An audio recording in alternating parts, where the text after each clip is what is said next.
साबिक वज़ीर ख़ज़ाना और माहिर माशियात डॉक्टर हफीज़ पाशा ने ख़दशा ज़ाहिर किया है कि मुल्की हालात काफ़ी ख़राब हो चुके हैं।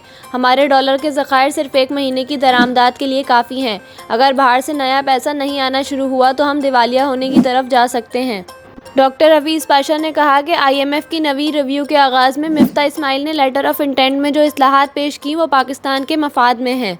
उन्होंने कहा कि IMF के साथ किए गए मुआहदों को पूरा करना ही होगा, ये हमारे अपने मफाद में है। डॉक्टर हफीज़ पाशा का मज़ीद कहना था कि तरसीलात ज़र में कमी के साथ बाजारी की वजह से नहीं बल्कि डॉलर के ऑफिशियल रेट और हंडी हवाले के रेट में 20 रुपये का फ़र्क होने की वजह से है।